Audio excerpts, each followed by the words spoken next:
नमस्कार दोस्तों, मैं हूं ब्रजेश दवे, आपका फ्रेंड और इकोनॉमिक्स ट्यूटर। एक बार फिर से आप सभी लोगों का स्वागत है हमारे यूट्यूब चैनल पर। दोस्तों, जैसे कि पिछली बार मैंने आपको तीन अलग तरह के गुड्स के बारे में समझाया था। गुड्स और सर्विसेज के बारे में मैंने आप लोगों को समझाया था, जिसमें मैंने टाइप्स ऑफ गुड्स में आपको टेंजिबल गुड्स और इंटेंजिबल गुड्स, इसका मतलब होता है गुड्स और सर्विसेज, नॉन इकोनॉमिक गुड्स और इकोनॉमिक गुड्स के बारे में समझाया था, और पेरिसेबल गुड्स, एफएमसीजी गुड्स और ड्यूरेबल गुड्स के बारे में समझाया था। वैसे ही आज दो अलग गुड्स के बारे में, फोर्थ और फिफ्थ, जो दो रह गए थे पर बहुत ही जबरदस्त है समझने के लिए। दोस्तों ध्यान से समझना, private goods and public goods. अब दोस्तों, प्राइवेट गुड्स और पब्लिक गुड्स क्या होता है? जैसे मान लो दोस्तों कि मैंने कोई कार परचेस की, तो मैंने उसके पैसे दिए। अब वो कार कोई भी परचेस कर सकता था।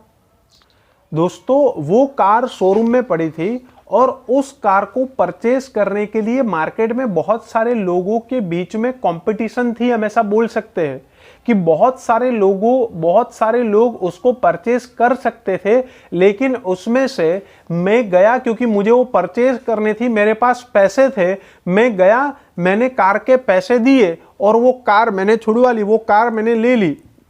अब दोस्तों, जो प्राइवेट गुड्स होते हैं, ध्यान से सुनना, अब ये कार मैं क्या बोलूंगा लोगों को, ये मेरी कार है। ये मेरी कार है। क्यों मेरी कार है? क्योंकि ये मार्केट में थी, मतलब, और मैंने क्या किया, उसके पैसे दिए और मैंने इस कार को ले लिया। लेकिन इस कार को परचेस कोई भी कर सकता था। तो प्राइवेट गुड्स में सबसे पहला जो कैरेक्टरिस्टिक है वो है कॉम्पिटिटिवनेस। क्या है? कॉम्पिटिटिवनेस। कॉम्पिटिटिवनेस का मतलब ये होता है कि कोई भी उसको खरीद सकता है। कंपटीशन तो बहुत ज्यादा होती है, लेकिन जिसके पास पैसे होते हैं और जिसकी इच्छा होती है, वो तुरंत ही पैसे लेकर जाता है और उस चीज को खरीद लेता है और वो चीज उसकी हो जाती है, और वो चीज और कोई यूज नहीं कर सकता है। मेरी मर्जी के बिना मेरी कार कोई और यूज नहीं कर सकता है। हाँ, अगर मैं किसी और को यूज करने के लिए तो कोई कर सकता है, बाकी जब चाहे तब उसका मैं ही इस्तेमाल कर सकता हूं, और मैं चाहूं तो ही मैं किसी और को मैं उसको यूज करने के लिए दे सकता हूं। तो दोस्तों, दो कैरेक्टरिस्टिक्स होते हैं प्राइवेट गुड्स में, जो कि पब्लिक गुड्स में नहीं होते। प्राइवेट गुड्स के दो कैरेक्टरिस्टिक्स है, एक कॉम्पिटिटिवनेस होती है, मार्केट में बहुत सारे लोगों के बीच में कॉम्पिटिशन होती है, ठीक है, परचेस करने के लिए। और दूसरी बात, एक्सक्लूडेबिलिटी। एक्सक्लूडेबिलिटी का मतलब यह होता है कि जब कोई एक इंसान उसका इस्तेमाल कर रहा होता है, तब दूसरा इंसान उस चीज का, पर्टिकुलर इसी चीज का इस्तेमाल नहीं कर सकता है। जैसे मैं मेरी कार का इस्तेमाल कर रहा हूं, तो उसी वक्त मेरी कार का और कोई इस्तेमाल नहीं कर सकता है, जिसको हम बोलते हैं एक्सक्लूडेबिलिटी। हाँ, मैं किसी और को बिठा सकता हूं, लेकिन कोई इसका इस्तेमाल नहीं कर सकता है मेरी मर्जी के अलावा, जिसको बोलते हैं एक्सक्लूडेबिलिटी। और ये दोनों चीजें पब्लिक गुड्स में कभी भी होती नहीं है। ना तो यहां पर कॉम्पिटिटिवनेस होती है, ना तो यहां पर कोई कंपटीशन होती है, और ना यहां पर एक्सक्लूडेबिलिटी होती है। यहां पर एक साथ बहुत सारे लोग क्या कर सकते हैं, कंजम्पशन कर सकते हैं, जिसको बोलते हैं कलेक्टिवली कंजम्पशन, कलेक्टिव कंजम्पशन। जैसे मैं आपको एग्जांपल देता हूं कि गवर्नमेंट ने अगर कोई गार्डन बनाया है, कोई पब्लिक गार्डन बनाया है, तो क्या कोई इंसान किसी को रोक सकता है उस गार्डन में जाने से? या तो मैं अगर उस गार्डन में जाऊं और फिर मैं बोल दूं किसी को भी अंदर एंटर होने से कि नहीं, अभी ये मेरा टाइम है, अभी यहां पर कोई एंटर नहीं हो सकता है, तो आपको पता है क्या होगा? क्या मुझे कोई ऐसे ही क्या मुझे कोई झेलेगा? क्या ऐसे ही कोई मेरी बात सुन लेगा? बहुत सारे लोग मिलकर क्या करेंगे, मुझे मिलकर मेथी पाक देंगे।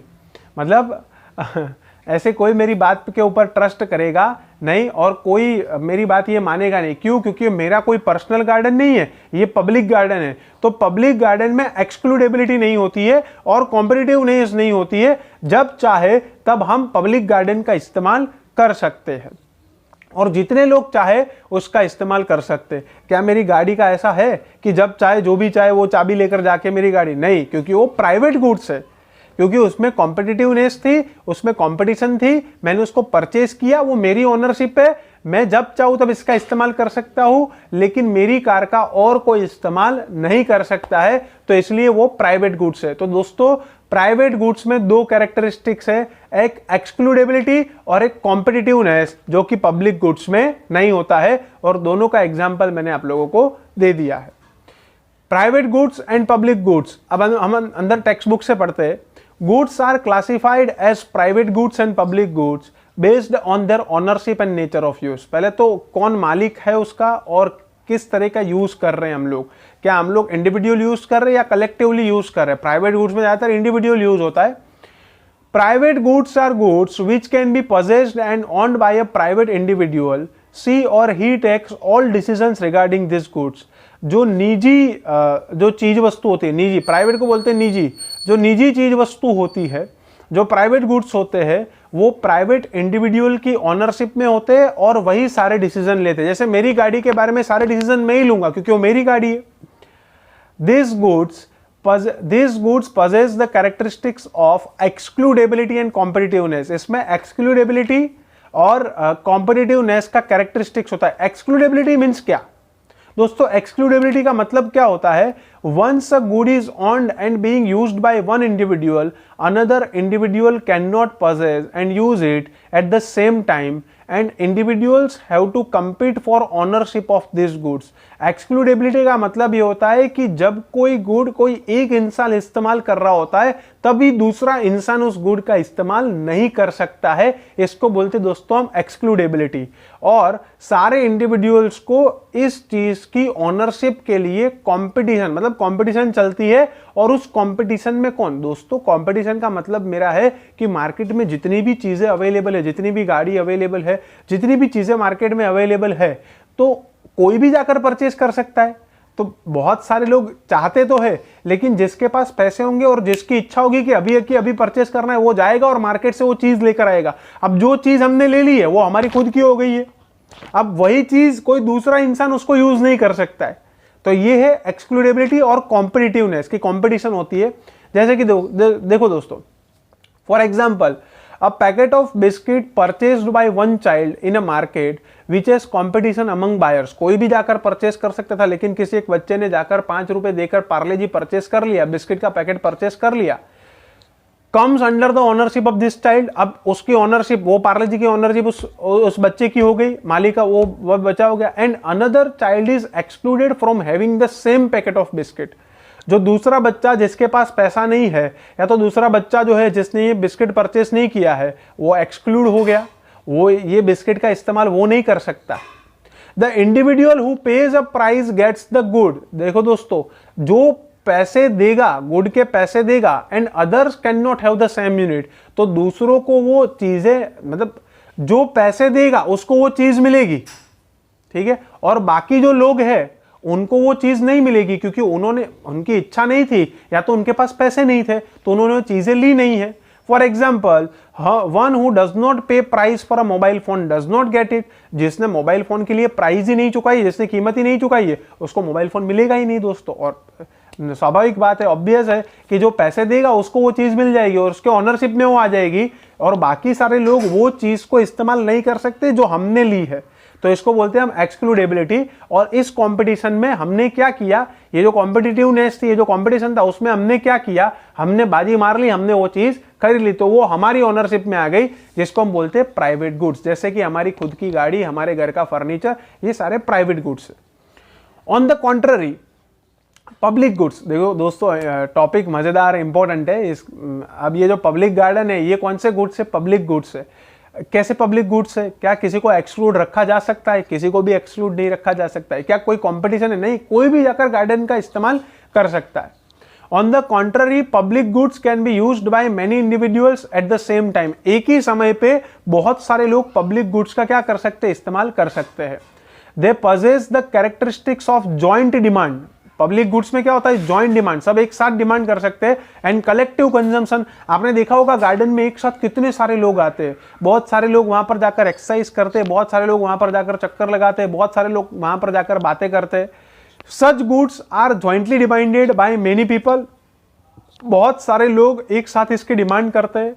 If one individual uses it, other cannot be excluded from its use and in this way they are collectively consumed। अगर कोई एक इंसान इसका इस्तेमाल कर रहा है तो दूसरे इंसानों को इसका इस्तेमाल करने से रोका नहीं जा सकता है। मैं गार्डन में हूं तो मैं दूसरों को नहीं रोक सकता हूं, और पता है आपको अगर मैं रोकूंगा तो क्या होगा मेरे साथ। तो मैं किसी और को नहीं रोक सकता हूं कि नहीं भाई अभी गार्डन में मैं ही सिर्फ हूं तो और कोई नहीं इस्तेमाल कर सकता है। नहीं, सब लोग, जितने भी लोग गार्डन में आना चाहे वो आ सकते हैं। Hence this are called public goods, इसको बोलते हैं हम public goods. They are either provided for by the government for all और some people pay for it together. या तो ये जो पब्लिक गुड्स होते हैं वो गवर्नमेंट हमें प्रोवाइड करती है, या तो लोगों ने मिलकर क्या किया होता है, बहुत सारे लोगों ने मिलकर ये बनाए होते हैं। जैसे कि मान लो किसी सोसाइटी में गार्डन बनाया हो तो सोसाइटी के जितने भी इंसान है वो उसका इस्तेमाल कर सकते हैं। For example a public garden और a garden of a housing society. तो दोस्तों प्राइवेट गुड्स और पब्लिक गुड्स के बारे में आप लोगों को पता चला होगा।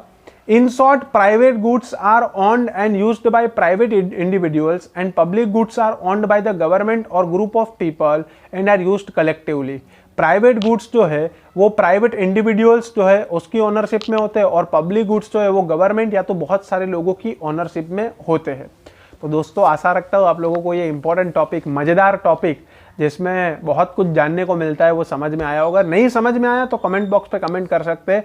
और कोई एग्जांपल आपके पास हो ना प्राइवेट गुड्स का या पब्लिक गुड्स का, प्राइवेट गुड्स का तो आप बहुत सारे एग्जांपल दे सकते हो, पब्लिक गुड्स का कोई एग्जांपल हो तो कमेंट करके मुझे कमेंट बॉक्स में बताना, ताकि मैं भी नेक्स्ट वीडियो में या तो जब भी मैं स्टूडेंट्स को पढ़ाऊँ तो मैं वो एग्जाम्पल दे सकूँ।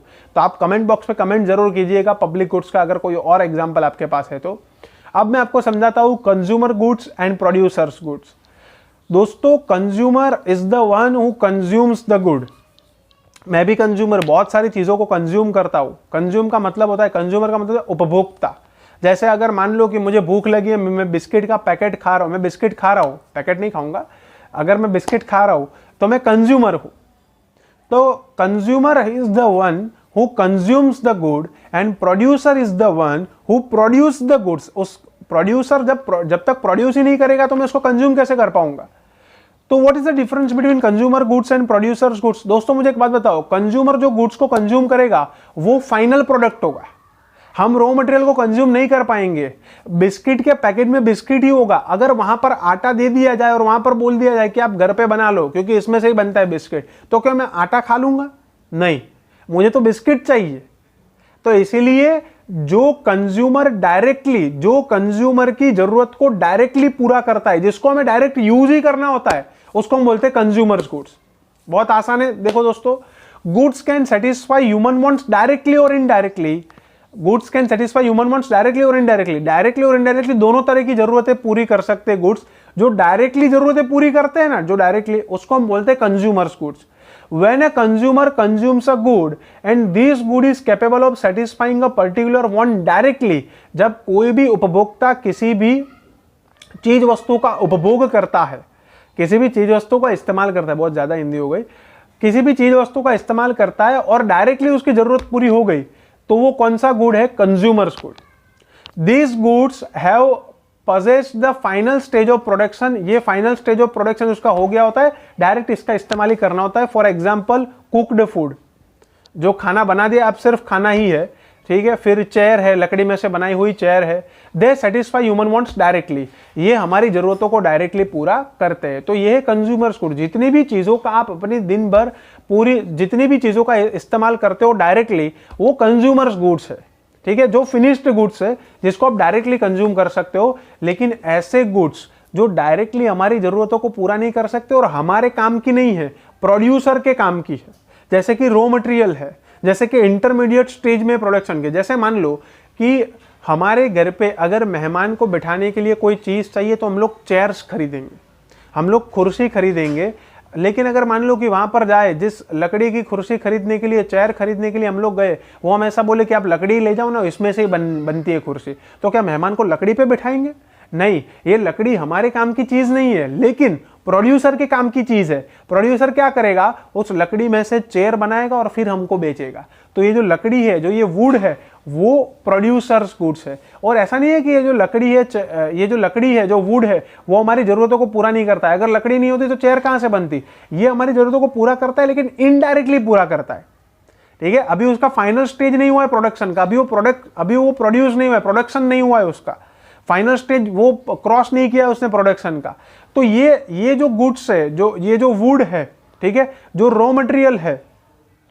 फिर मान लो कि जैसे मान लो कोई बर्तन है जो खाना बनाने में मदद करता है, तो जो बर्तन है उसको हम डायरेक्टली कंज्यूम नहीं करते, लेकिन बर्तन खाना बनाने में तो मदद करता है ना। तो ये जो बर्तन है, ये प्रोड्यूसर्स गुड्स है, ये हमारा गुड्स नहीं, क्योंकि हम डायरेक्टली उसको कंज्यूम नहीं करते, ये इनडायरेक्टली हमारी जरूरतों को पूरा करते हैं। फिर कॉटन है, तो कॉटन डायरेक्ट हम लोग कॉटन पहनते नहीं, कॉटन में से जो कपड़ा बनता है, जो कपड़े बनते हैं वो हम लोग पहनते हैं। तो प्रोड्यूसर क्या करते हैं, कॉटन लेंगे, उसमें से कपड़ा बनाएंगे, उसमें से कपड़े बनाएंगे, गारमेंट, रेडीमेड गारमेंट्स बनाएंगे। फिर लेकिन मुझे बता दो, कॉटन ने क्या हमारी जरूरत इनडायरेक्टली पूरी की कि नहीं की? लेकिन कॉटन हमें नहीं चाहिए, कॉटन किसको चाहिए? प्रोड्यूसर को चाहिए। तो जो डायरेक्टली हमारी जरूरतों को पूरा करता है वो कंज्यूमर्स गुड्स, और जो इनडायरेक्टली हमारी जरूरतों को पूरा करता है और जो हमें नहीं चाहिए, प्रोड्यूसर को चाहिए प्रोडक्शन करने के लिए, वो producers goods. When a good is used at the intermediate stage of production of a final good, जब किसी भी अंतिम चीज वस्तु को बनाने के लिए उसके इंटरमीडिएट जो स्टेज होता है, जो मध्य तबक्का होता है जो उसका, ठीक है, जो उसका इंटरमीडिएट स्टेज होता है, वहां पर जब उसकी जरूरत पड़ती है, when it is purchased by a producer, ये कौन परचेस करता है? Purchased by a producer to produce a final good, जब अंतिम चीज वस्तु बनाने के लिए प्रोड्यूसर इसको परचेस कर सकता है। When it is not directly consumed by the consumer, जो डायरेक्टली हम लोग कंज्यूम नहीं कर सकते, but this good helps in the production of a final good, but ये गुड्स ऐसे होते हैं जो अंतिम चीज वस्तु बनाने के लिए मदद करते हैं, then such good is called a producer's good. कितने सारे कैरेक्टरिस्टिक्स बताए, और मैंने भी आपको एग्जाम्पल के साथ बताया, यहां पर भी एग्जाम्पल है। For example, cotton use to make cloth, cotton जो कपड़े बनाने के लिए काम में आता है। Machines used in factories to produce garments, जो मशीन कपड़े बनाने के लिए काम में आता है। A tractor which facilitates in producing food grains, जो फूड ग्रेन्स उगाने में ट्रैक्टर मदद करता है। A utensil use to cook food, जो बर्तन का इस्तेमाल होता है खाना बनाने में। ये सारी चीजें हमारी जरूरतें पूरी करती है, पर डायरेक्टली नहीं, indirectly. They satisfy human wants through the final good and not directly. ये डायरेक्टली हमारी जरूरतों को पूरा नहीं करते, लेकिन फाइनल गुड्स बनाने में मदद करते, इनडायरेक्टली हमारी जरूरतों को पूरा करते, और हम इसको परचेस नहीं करेंगे, प्रोड्यूसर इसको परचेस करेंगे, इसलिए हम इसको बोलते हैं प्रोड्यूसर्स गुड्स। आशा रखता हूं दोस्तों गुड्स और सर्विसेज के बीच में मैंने आपको समझाया, मतलब समझाया, डिफरेंस समझाया, और अलग अलग तरह के गुड्स के बारे में मैंने आप लोगों को समझाया। टोटल 5 तरह के गुड्स मैंने आप लोगों को समझाया अलग अलग।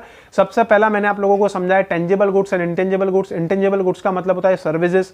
दूसरा मैंने आपको समझाया नॉन इकोनॉमिक गुड्स और इकोनॉमिक गुड्स, जो जिसकी एक्सचेंज वैल्यू नहीं होती है, जो हमें, जिसकी सप्लाई अनलिमिटेड होती है, वो नॉन इकोनॉमिक गुड्स, और जिसकी सप्लाई लिमिटेड होती है, जिसके बदले में हमें कुछ ना कुछ देना पड़ता है, इकोनॉमिक गुड्स। जो लंबे समय तक नहीं चलते हैं गुड्स, वो पेरिसेबल एफएमसीजी गुड्स, और जो लंबे समय तक चलते, बार बार उसका इस्तेमाल कर सकते हैं, वो ड्यूरेबल गुड्स। तो तीसरा मैंने आपको समझाया durable goods and perishable goods. चौथा बहुत important, private goods and public goods. Private goods में 2 कैरेक्टरिस्टिक्स होते हैं, एक्सक्लूडेबिलिटी एंड कॉम्पिटिटिवनेस, जबकि पब्लिक गुड्स में सब लोग इसका इस्तेमाल कर सकते हैं, joint demand and collective consumption. ये पब्लिक गुड्स के 2 कैरेक्टरिस्टिक्स है, तो इसके बारे में मैंने समझाया। और लास्ट में मैंने आपको समझाया जो चीजें डायरेक्टली हमारी जरूरतों को पूरा करती है वो कंज्यूमर गुड्स, और जो इनडायरेक्टली हमारी जरूरतों को पूरा करती है वो प्रोड्यूसर्स गुड्स। तो ये 5 गुड्स के बारे में मैंने आप लोगों को समझाया। आशा रखता हूं आप लोगों को समझ में आया होगा। मैंने आपको बोला है, अगर आपको इन सब के एग्जाम्पल पता है तो आप कमेंट बॉक्स पे जरूर कमेंट करना। आज के लिए हम लोग रखते हैं इतना। मिलेंगे हम लोग नेक्स्ट वीडियो, नेक्स्ट लेक्चर में। वेल्थ और वेलफेयर के बारे में समझेंगे कि वेल्थ क्या है और वेलफेयर क्या है, उसके कैरेक्टरिस्टिक्स के बारे में समझेंगे। मिलते हैं नेक्स्ट वीडियो, नेक्स्ट लेक्चर में। तब तक के लिए जय सिया राम।